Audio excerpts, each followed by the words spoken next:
Il y a une grande communauté immigrée à Rennes qui vient de cette partie du Maroc. Et quand on va au Maroc en voiture, on croise tout le temps des voitures 35 et on se klaxonne et on se fait coucou.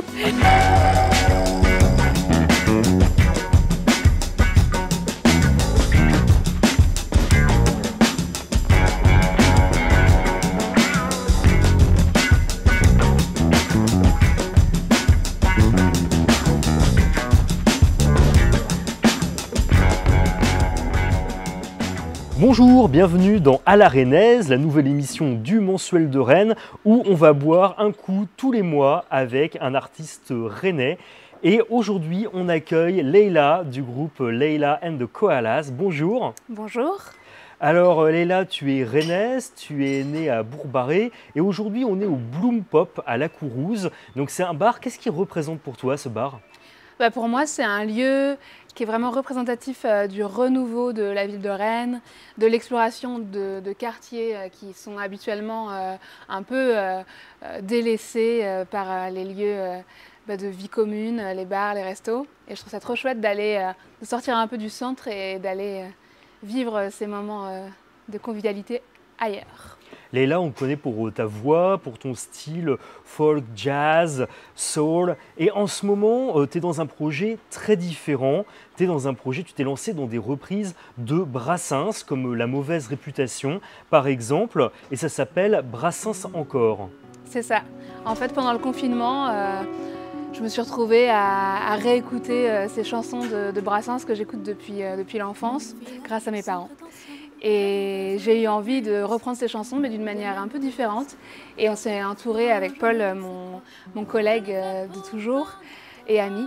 On s'est entouré d'un autre guitariste qui a écrit complètement différemment les arrangements musicaux des chansons de Brassens. Alors pour la petite histoire, tu avais déjà fait une reprise de Brassens il y a 15 ans, Mourir pour des idées, en live pour la Nouvelle Star, où tu étais candidate. C'est quoi ton plus vieux souvenir en rapport avec les chansons de Brassens ? Mon plus vieux souvenir en rapport avec les chansons de Brassens, je dirais que c'est vraiment l'enfance dans le salon de mes parents, à chanter par-dessus les CD qui passent très fort dans la maison.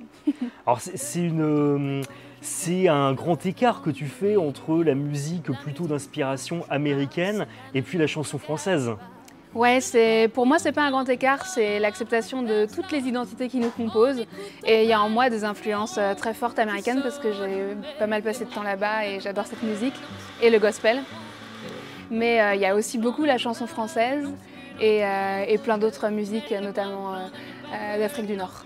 Tu as passé du temps aux États-Unis, dans quelle partie des États-Unis ? Plutôt sur la côte Est.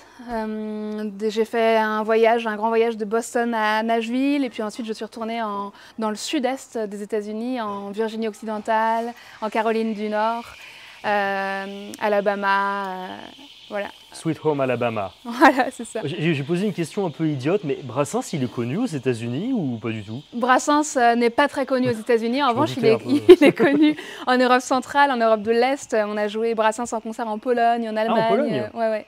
Et pourquoi ?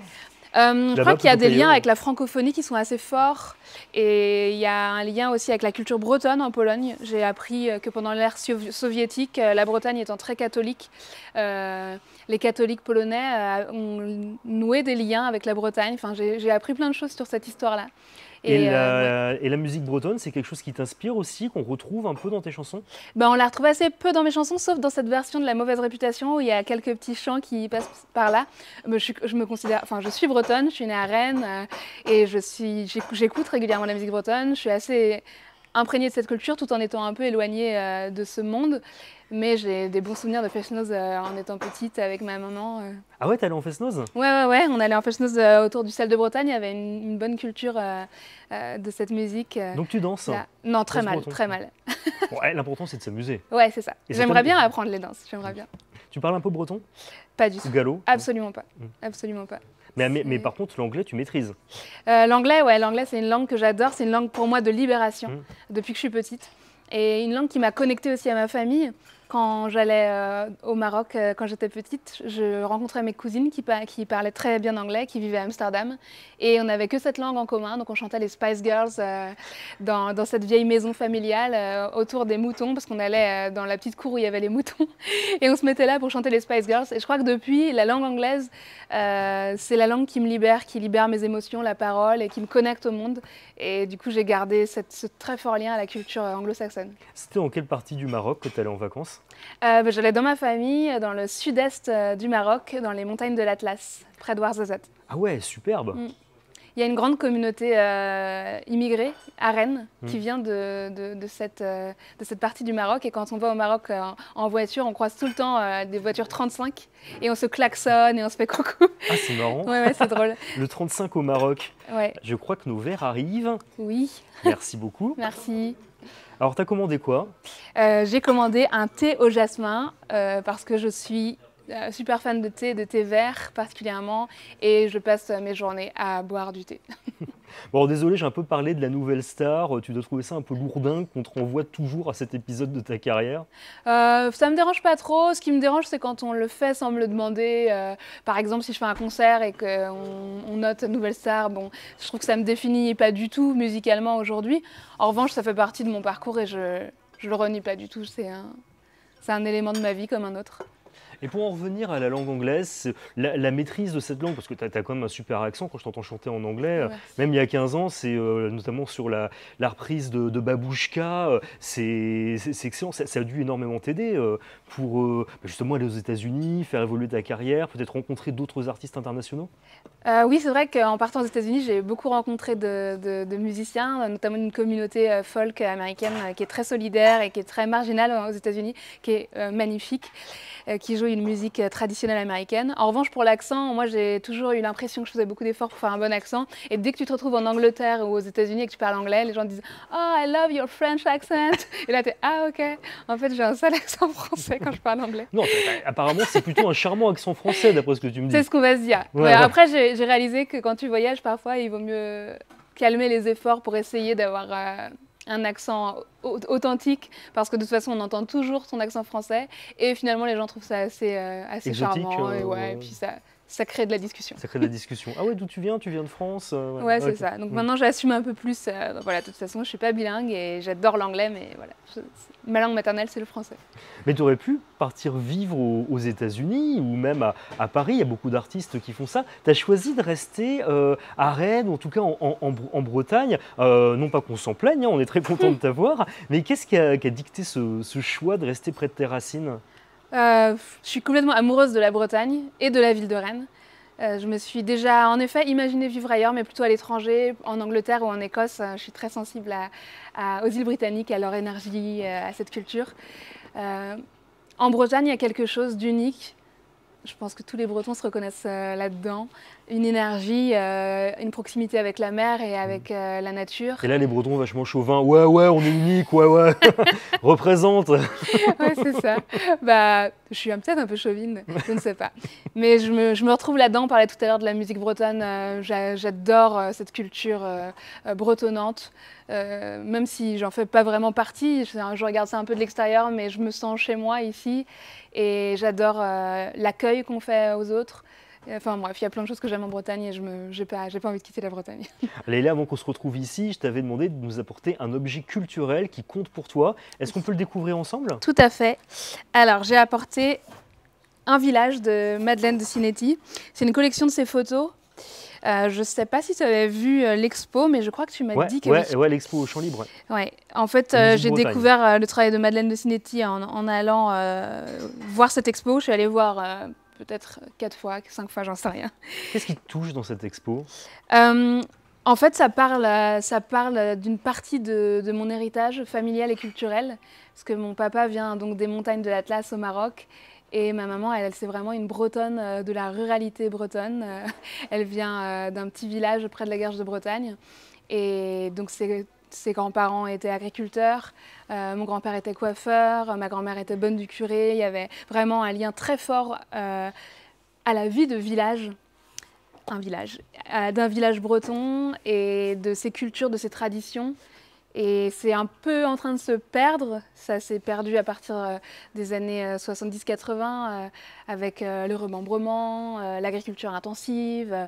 Et je trouve ça très beau qu'aujourd'hui on mette en valeur cette culture rurale qui est une vraie belle culture, un sens de la communauté, de la famille, du lien à la terre.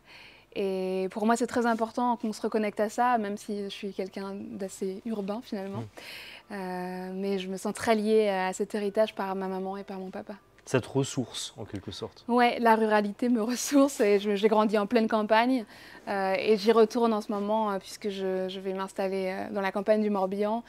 Et voilà, je viens de la campagne et je suis fière de venir de la campagne. Et ces photos de Madeleine de Cinetti, c'est assez drôle parce qu'elle, c'était une femme plutôt urbaine et elle a débarqué dans ce village du nord-est de la Bretagne. Je crois que c'est dans le coin de Fougères, complètement par hasard, et elle est tombée amoureuse de ce mode de vie. Et elle en a fait des magnifiques photos. Enfin, bon, là, j'ai l'impression de voir une photo de ma maman quand elle était petite. Et en effet, j'ai emmené ma maman. Elle a été extrêmement touchée. Ça parle de son enfance. Tu peux nous remontrer un petit peu des photos ouais. là, qui te plaisent? Ouais, carrément. Un match de foot. Qu'est-ce que je peux vous montrer comme photo qui me plaît beaucoup, qui me touche particulièrement? Je crois que cette photo, je l'adore. Ce petit bonhomme. Ah ouais. J'adore de voir ces enfants dans la nature, dans les champs. Avec des animaux. Avec des animaux, avec leurs parents qui travaillent. Cette photo, je la trouve magnifique aussi. Elle me fait énormément penser à la fois évidemment à la campagne de Bourg-Barré quand j'étais enfant. À l'époque, Bourg-Barré n'était pas aussi urbanisé. Et moi, j'ai l'impression de me voir de dos avec une copine, mais pas dans les mêmes tenues, assise dans l'herbe, à attendre que le temps passe, probablement là, à attendre plutôt que les animaux broutent. Ah non, elles ont des faux. Bon, je ne sais pas ce qu'elles sont en train de faire. En tout cas, elles attendent. Elles attendent, et ça me fait aussi penser aux tantes de ma famille qui au Maroc vont dans leurs champs et parfois s'assoient, sortent un plateau avec une théière, partagent le thé, et les gens qui passent s'assoient, partagent le thé avec elles. Et c'est ce lien au temps long que je trouve très beau. Il y a des choses que la nature nous impose dans la vie à la campagne ou en montagne. Ce temps nous est imposé et on cesse peut-être un peu, par quelques aspects, à lutter contre le temps et à chercher tout le temps, à courir après le temps. Et tu vois, on parlait de l'anglais, mais en fait, ce rapport au temps qu'on a en milieu rural, je trouve que c'est aussi quelque part un langage universel, parce que quelqu'un qui a vécu comme ça, cette expérience que tu racontes dans la campagne en France, je pense qu'il va en Europe centrale, aux États-Unis, un peu dans le même milieu rural. Ouais. C'est une expérience avec laquelle il peut peut-être se connecter aussi aux gens qui ont des modes de vie qui y ressemblent un peu finalement. Je suis complètement d'accord, et je pense que le monde est beaucoup moins ségrégué, est-ce qu'on peut le dire, qu'on ne le pense. Et je pense que dans les modes de vie traditionnels, on se ressemble tous énormément. Je me souviens avoir regardé des documentaires sur la vie dans les campagnes en Inde. J'avais l'impression de voir le village de ma famille au Maroc, dans certaines traditions, dans certaines habitudes. En fait, c'est une vie qui est en lien avec le rythme de la terre, le rythme de la mer quand on est en bord de mer, le rythme de la montagne. Et ça, c'est universel en fait. Et c'est quelque chose qui peut nous reconnecter. Et d'ailleurs, il y a tout un mouvement de néo-ruraux dont je fais plus ou moins partie, on va dire, qui est absolument superbe, je trouve, parce que c'est un mouvement de jeunesse qui veut se reconnecter à la terre et retrouver ce rythme qui, je pense, est parfois ce qui nous manque dans nos vies en métropole. Alors tu parles de temps, tu parles de rythme, moi ça me fait penser à la musique. Ouais. Les temps, les rythmes. Est-ce que cette façon de voir le monde, cette façon dont la campagne t'a façonné, ça a aussi quelque part façonné ton chant? Probablement. On m'a souvent dit que j'étais assez lente. Je suis quelqu'un d'assez lent. Là, on va sortir notre prochain album l'année prochaine. Le dernier est sorti en 2018, enfin le premier est sorti en 2018, donc ça va faire 6 ans. Je prends le temps, et pour chanter, c'est assez semblable. Je pense que j'ai besoin de temps long pour écrire. J'ai besoin d'observer, de m'imprégner. Je ne suis pas quelqu'un d'hyper speed. Même si j'ai quand même une forme de rythme de vie, je vis à Rennes et je suis un peu comme tout le monde, quoi, avec les écrans, avec les smartphones. Mais dans le chant et dans la musique, Voilà, je fais pas de musique électronique, je fais pas de musique avec des gros boom boom qui marquent tous les temps et les contretemps. C'est une musique qui est acoustique, qui demande de s'asseoir et de se poser un peu, quoi. De la vie des chants à la vie du chant. Merci Leïla, c'est déjà terminé. On n'oublie pas donc un nouvel album en préparation pour Leïla and the Koalas. Et au fait, pourquoi les koalas ? Complètement par hasard, à l'époque c'était myspace.com, donc c'est vraiment que je commence à me faire vieille. Et le seul mot qui rimait avec Leïla c'était and the Koalas.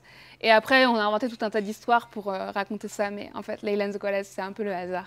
Le mystère est levé. Un nouvel album et puis Brassens encore. Les clips sont dispo en ligne et franchement allez voir, ça vaut le coup. Quant à nous, on se retrouve dans un mois pour un prochain apéro avec un artiste rennais dans À la Rennaise. Merci beaucoup. Merci à toi. La pâtisserie 16h30 à Rennes, c'est le lieu que je préfère pour acheter du pain et prendre un petit café. J'adore le restaurant La Petite Ourse, je trouve que le travail du cuisinier Germain, du chef, est fabuleux et très accessible. La librairie Comment dire, c'est le lieu où je me rends pour aller chercher des bouquins sur notamment les sciences humaines, les sciences sociales et l'histoire. Je suis fan du cinéma Arvor depuis toujours et je trouve qu'ils ont réussi vraiment à recréer une super atmosphère dans ce nouveau bâtiment près de la gare. Le jeudi matin à la Criée, c'est un temps très précieux, hors du quotidien, où on peut trouver des merveilles et je vous encourage à vous y rendre.